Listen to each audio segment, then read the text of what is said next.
Hello, Marla here with Lifestyle by Marla. Sanjo, Joe, website Renegade, and together we're calling this video series Peace in War. Now, we're not sold on the name, so if you have any comments or suggestions of a better name, yes, put it down below. Just put it down below. Put the comment in. Peace and War. Peace and War for right now is the title of it, and we're really focusing more on the PTSD aspect of it. We're going to start off with, in our journey, talking about the big change that really occurred in our lives. I mean, there's many big changes, but specifically regarding PTSD, we're going to talk about the events of April 11th, 2011 for me when I was in the combat, and we're going to talk about what I went through and what Marla went through, and so on and so forth. Right. So we will be getting to the postpartum depression as it kind of all blends in together eventually.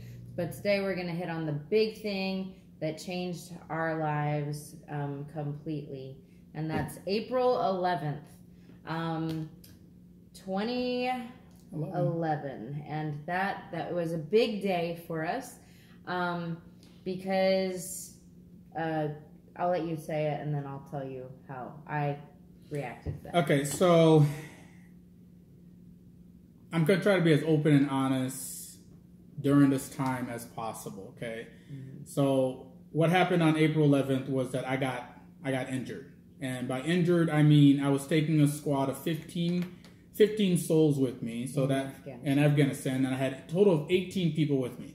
15 guys who were with me and with United States Armed Forces, and 3 of them were Afghan police. We were doing a survey of the area, trying to get them to the new unit coming in. We had a lieutenant with us. We were showing him the area so that way when he came over to take over for us, he would know what's going on. And so when he takes the information, he goes back and briefs his guys back in the States saying, hey, I've been there. This is what it looks like. This is what I have. And they could generate and come up with a plan of attack and how they want to, orchestrate their thing. Now, funny thing is, that's my old unit back in Hawaii. So I was in North Carolina. I was with 110, but the unit replacing me was 112 out of Hawaii, which is weird and fun, and I don't know, I felt like I'd be trying to team, and at the same time I wasn't.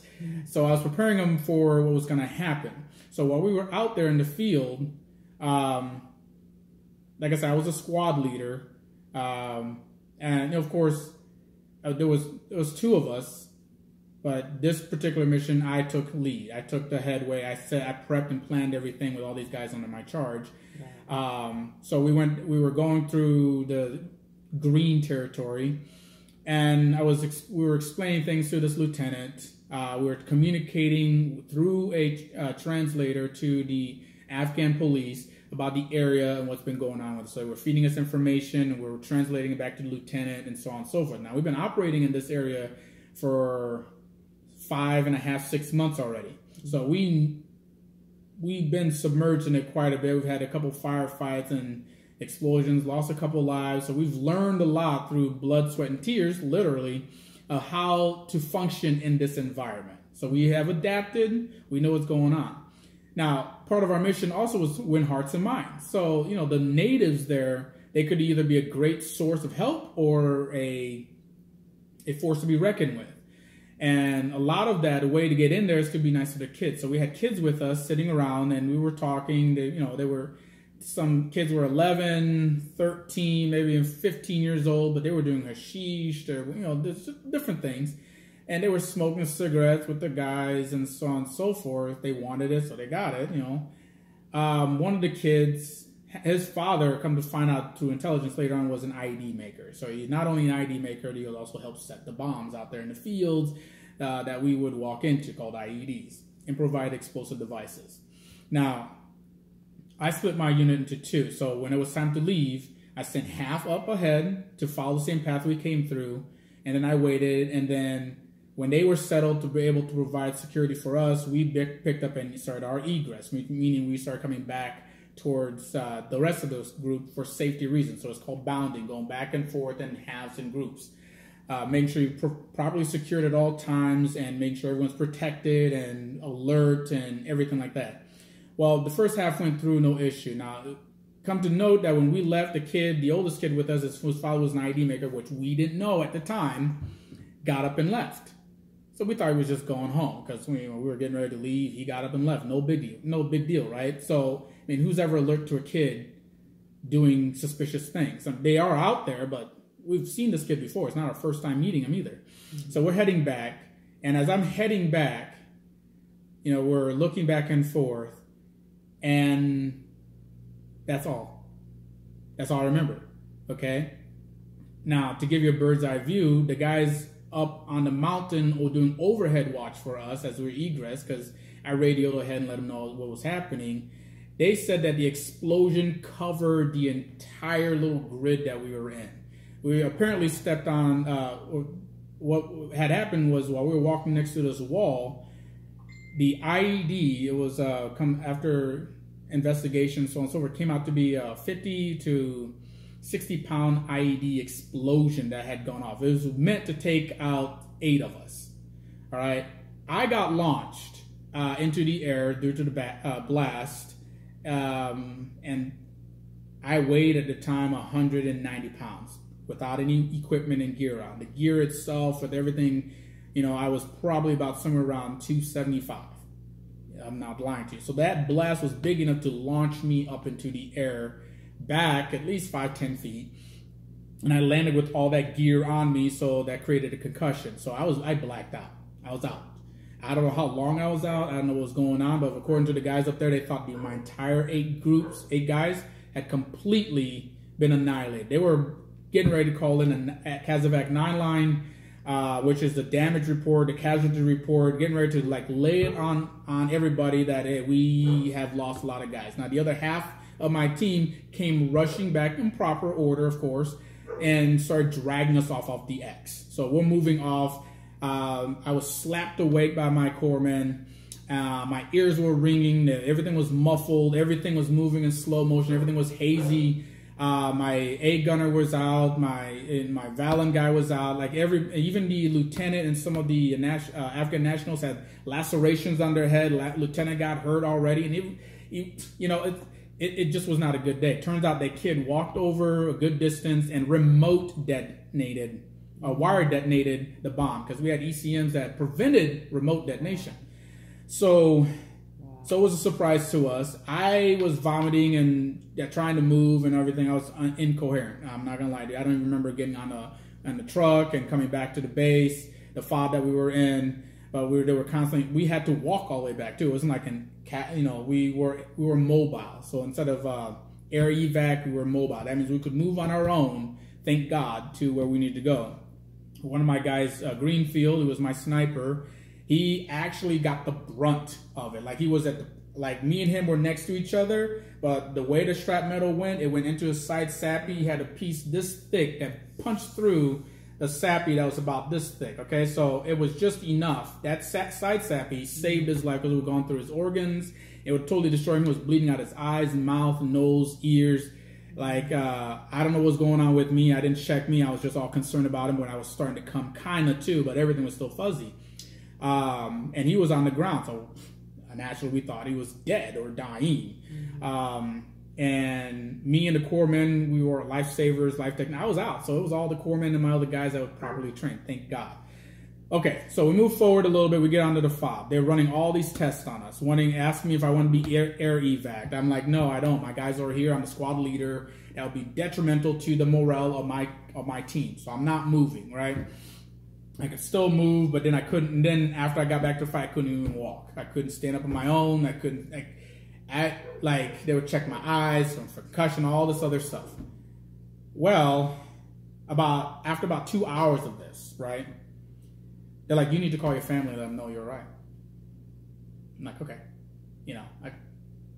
This was before my speech and slurred. All the effects of it doesn't happen until later. So you could still talk, you could still do all this stuff, which we'll talk about later about my care. But I called my wife up. I said, hey, babe. I called her twice. Okay, I called the first time, no answer. No. I answered. I hung up on him because it was a weird number. Okay, so she answered. I was like, what? And then And then it was a weird number, so I guess when I called her, she was in Arizona, and it was a different time zone, obviously. So North Carolina. Oh no, you were in Arizona? I was in North Carolina. Oh, okay. I thought you were in. He was in Afghanistan. He Okay. didn't know where I was. Yeah, well, the plan was she was supposed to be in Arizona with her mama and her family, and apparently she came back early. So, so I called her, and when I got through, I said, "Hey, babe, I just want to let you know, nothing to worry about. I was in the vicinity of an explosion. I'm perfectly fine. Nothing to worry about, right?" He said, "I have a little bit of a headache, but I'm fine." Okay, and so he just kept saying, "I'm fine, I'm fine." And I was like, wow, that's really weird that my husband is calling me because he has a headache. Like, my husband does not call me. He doesn't take aspirin. He doesn't do it. He doesn't even tell me when he has a headache. But he's in Afghanistan, and he's calling to tell me he has a headache. Because it's protocol. It's protocol like, to inform your loved ones that everything's okay. Right. So he wasn't telling me the full story. I was telling her what she needed to know to continue on. Now, keep in mind, we didn't tell you this, but I had just left my wife with a month-old baby.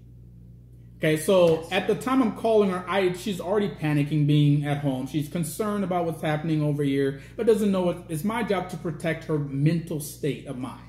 I wanted to give her confidence. I wanted to give her hope. That day, I was a mental wreck because I was like, okay, he has a headache. He has a headache. Well, what is this code for? Then our glorious government decided to call her anyways. I thought when I called her, we took care of the problem. People from Quantico calling me telling me the ins and outs of the situation. I was like, what? Like what? And he only has a headache, and they said, no, he has a concussion. I was like, wait, what? What? I was freaking out.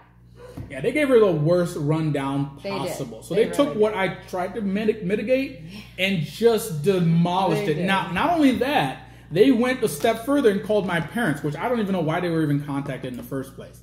All they get is when you're in combat, if you're married, is they get a guy knocking on the door with a flag and say, "I'm sorry for your loss." That's it. If they die, yeah. Yeah, that really should be as far as it is concerned. Everything else goes to your spouse, immediate person, which I took them all off. But somehow my parents were given the worst case scenario also. Great, right? So that's what I went through. Now, what did you go through when you experienced this? So when I received that phone call and he's just saying, okay, I have a headache, I want to take his word for it, but in that, that pit in your stomach, I was like, there's something else there. There's something wrong. And that whole day, I just remember I was just so panicked the entire day. Every phone call that I got, I was just rushing to it. Every weird number I answered because it was just complete panic and complete turmoil because I was like, what happened? What really happened? He's saying he just has a headache. Quantico's calling me and saying they have all this other, he has all this sustained injuries and he's not going to be the same when he comes home and there's going to be, things I have to do. And I'm like, okay, like what? Like so much information coming at me at once. And so like, how do I move forward? Is he going to does he have all his limbs? What's happening? So fast forward to when you came home. He came home May 25th, May 28th. It was Memorial Day. And it was a huge celebration. Like he kind of stayed back in what is it called? Like the rear? He stayed back in the rear. So he didn't come home right away. So there was that. I had another month and a half to deal with this, and to think, okay, like kind of prepare myself for what I don't know, because I didn't know what he was coming home like. So there was so many questions and so many like unknowns that it was terrifying. It really was terrifying. So he comes home and we have a huge celebration. It was a beautiful, beautiful celebration. They had like motorcade. What is it called? Motorcade. Motorcade. Basically, the police department gave us an escort in. Yeah, it was awesome because it was Memorial Day and it was incredible. But again, there were a lot of I didn't know who and how he was going to be walking off that bus. So he comes home. We're great for a couple days, and then he's getting headaches again. He's getting dizzy spells, which I don't know about this. He's not very open about his issues. So I'm unaware. Being a man, Marla. It's called being a man. No, it's not. So I'm unaware of this stuff, but then I'll let you take that. Okay, so I was also on. You were holding McKenna. Okay, so I was also unaware of what was happening to me also. Okay, so he thought he was fine. Like, I'm fine. Okay, this was my third deployment. This was nothing new to me. We all take a psych eval and physical eval before we go into combat, and then we take another one when we come back. Now, 90% of us will lie on all those evals. Except, when we're coming back, the psych eval coming back. We're going to say everything's fine, nothing's wrong, blah, blah, blah, and move on. Okay, but we hadn't had mine yet. Okay, we were gone home. We stayed home we were off for like 96 hours, 4 days. But what had happened during that time is I was holding my baby girl.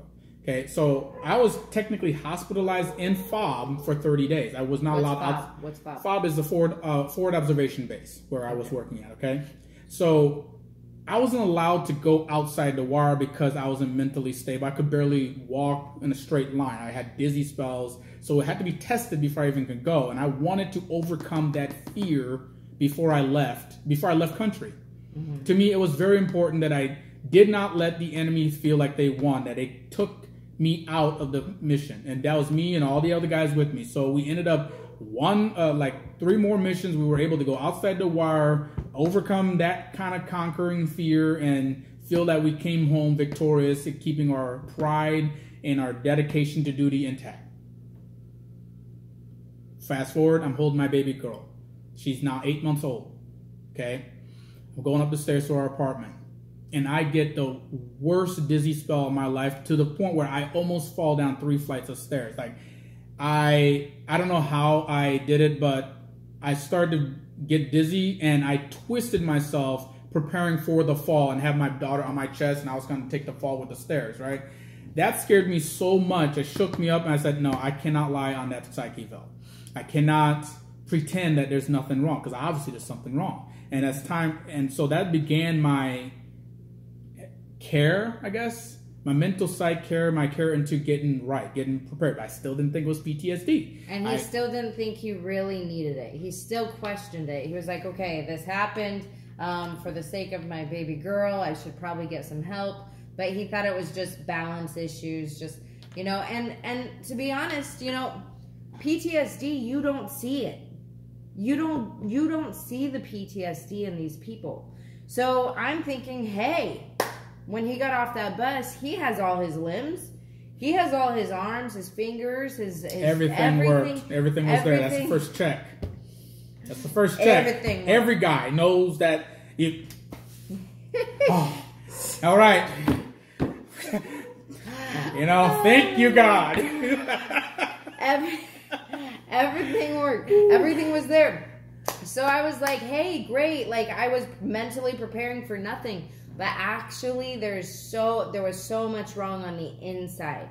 So not only did he see crazy amount of things, not only did he feel betrayed by this child that they were, they were talking with, and then he goes and blows them up. Not only does he, there's all this other stuff on the inside, and plus concussion to deal with, So there was so much happening that I did not even see.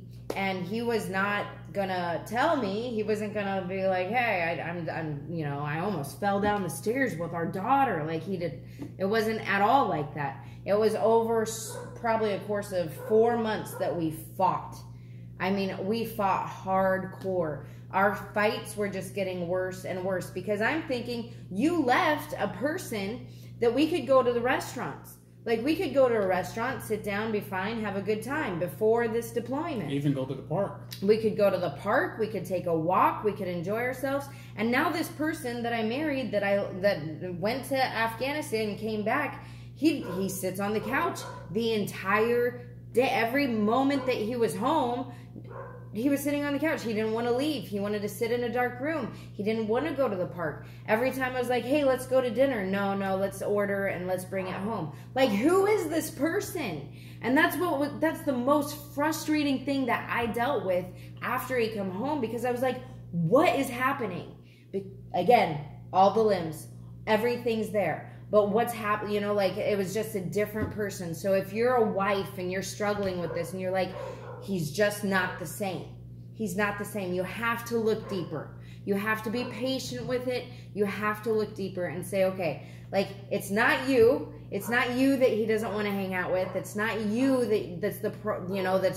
that's working up all this stuff in his brain. He's dealing with all the back end stuff of this, and you cannot force it out of him.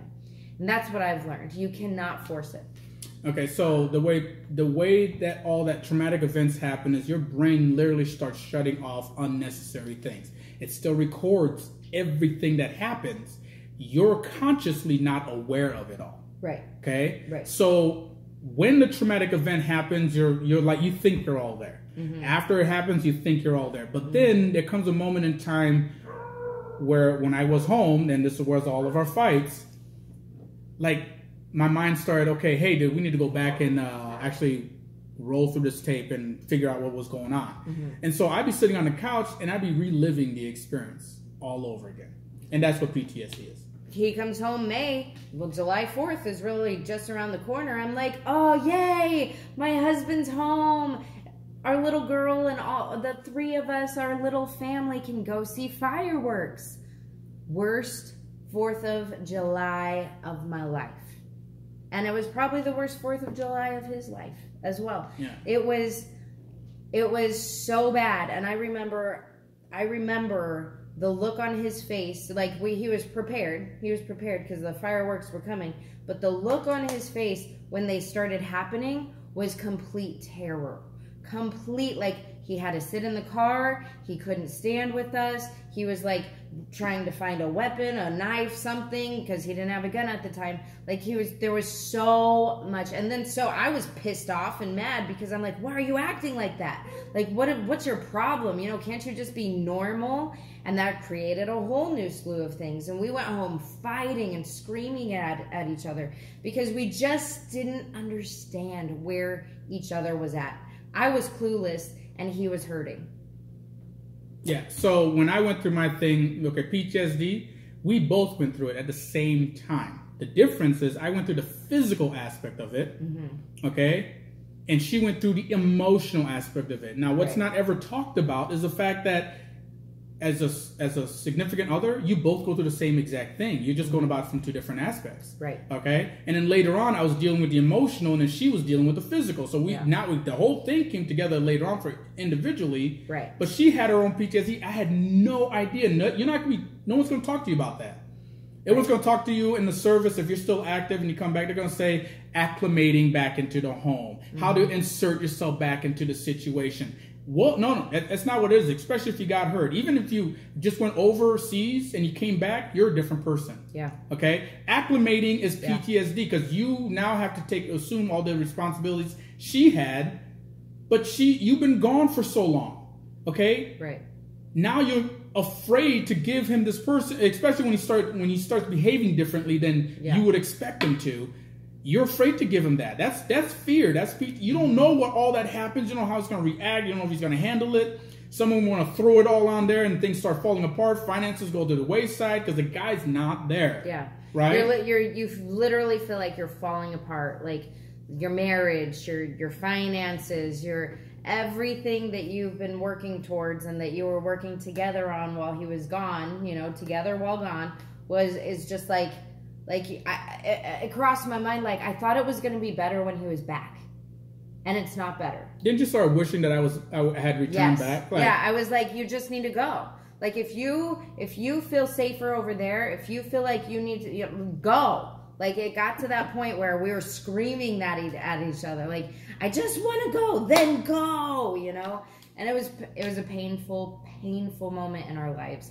And there's so much more. We're just going to unlayer all this stuff with each video, but we wanted to hit up our journey, the start of our journey. We wanted to hit up the key points of how PTSD happened in his life, how it happened in my life, and there's much more with the postpartum depression that we're going to hit up on. But we just wanted to unlayer the first little peel of the onion, okay? Because there's so much more to it. So remember, though, so in closing, we will continue this. We'll elaborate more on this, like Marla said. Mm-hmm. But in closing, I want you guys to understand that there is hope. You know, if you hang in there, and it's going to seem impossible, okay? This is where the strength that you had when you were just separate and you made things happen, it needs to be that same strength when you come back. And as a matter of fact, just double the time that's going to take to recover. You're going to feel like you're working against each other. You're going to feel like who did I marry? Who is this person? Like we were able to do this before the incident, and now we're this, you know. I'm telling you, there's hope after that, and there's even hope inside it. Okay, every day, I think I'm able to see, wow, there were so many lessons in that I'm able to like pull from today. Yeah. You know, it's created a stronger person, a stronger marriage, a stronger life. Okay, so remember, there's light at the end of the tunnel. Just remember that your tunnel may swerve like a snake. So you might see it, and then like I'm getting close, and then suddenly it's far away from you. All right, so don't lose hope. Stay focused. We're still together, and we'll talk about all the other things that went into this. All of it, because this is just the tip of the iceberg. Yeah. Now we want to go down through it, and maybe we'll say something that really triggers something for you. But remember, communication. Yes. It's the hardest thing, but it's the simplest thing. Even if you're screaming at each other, it's communication. Yeah, okay? Just no knives. No. We'll get to that. No knives. We'll get to that. Okay, don't jump on the car while he's driving away. Don't lose your stuff. It's gonna happen. We're saying it, and it's gonna happen anyways. We'll get but to we that. want you to know that you're not crazy for when it happens. Okay, it's not craziness. We'll explain that. We'll walk through a little bit of that. You know, maybe it's insanity. Maybe not crazy, insanity. Right. Hey, but if you know anybody who's struggling with PTSD, postpartum depression, they don't have to be military. Anybody. Maybe they're in a car wreck and they're struggling with PTSD. Give them this. Send them the link. Subscribe to our channel, and I can't wait to uncover more with you guys. And if you have any more comments or any things you want us to touch base on, or anything you liked, disliked, please leave a comment below. Yes. Because the feedback we get off of you will help us explore different avenues of things that we could elaborate on that happened to us, and so on and so forth. Right. All right? All right. Talk to you guys later. Hey, take care. Bye.